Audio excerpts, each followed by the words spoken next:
Hi there, Avishek. Nice to see these new essays from you. Let's get right into your corrections, see what you had to say.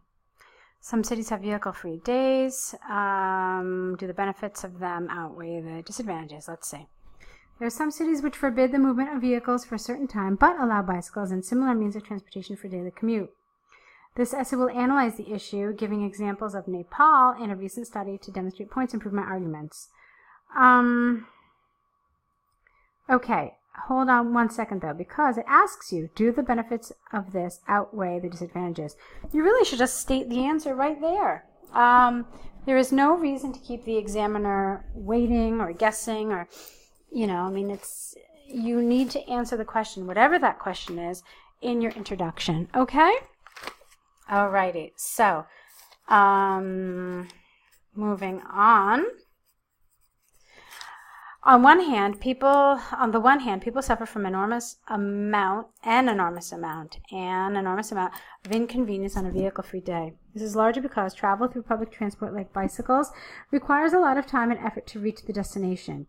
Consequently, due to increased travel time and fatigue, their productivity decreases. For example, a poll by the government of Nepal showed that 8 out of 10 people could not perform the work to their optimum level when they traveled via bicycle. It is therefore clear that the true potential of an individual would get affected due to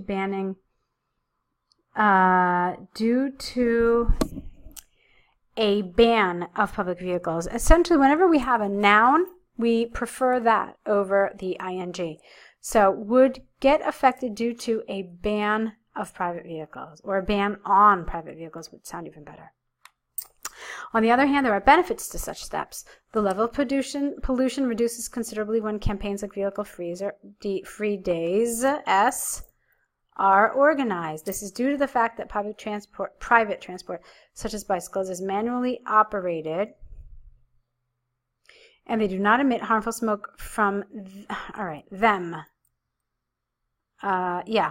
As a result, pollution gets decreased. For instance, a recent study by Queen's University shows that inhibiting vehicular movement, even for a single day, reduces the pollution by more than 15%. It goes without saying that pollution control is the most beneficial aspect of no vehicle days, plural.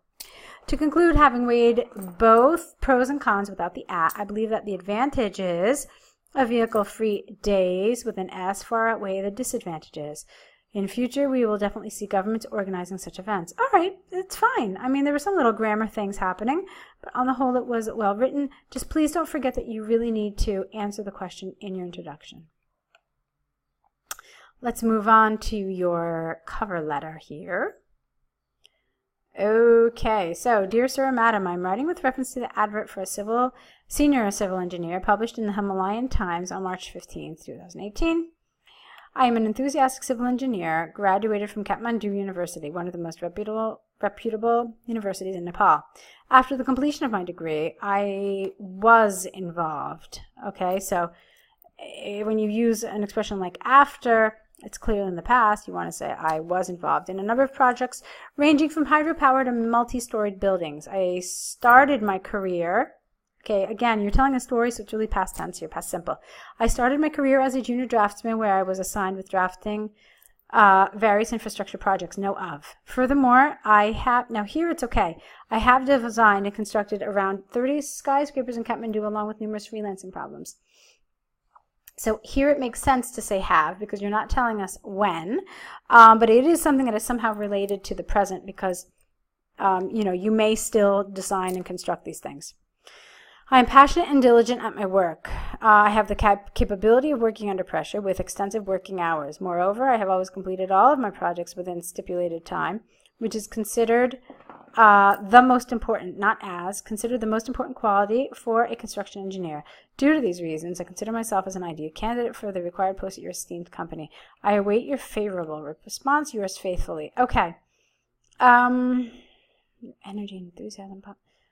All right, you pretty much talked about all of these. The only thing that I want to see that I didn't see is I thought you really should have developed this a little more. And why do I say that? Because, okay, great. You said that you're passionate, you're diligent, you work under pressure, but you didn't say anything about the particular job. So, in other words, it's always important to include a sentence about why you think you would be a good fit for the company, why are you interested in this particular company.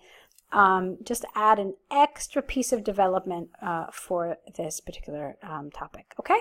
But on the whole, I liked your letter quite a bit. You did everything you were supposed to do. You had a good closing. You had an absolutely appropriate sign off here with yours faithfully, since you started the letter with Dear Sir or Madam.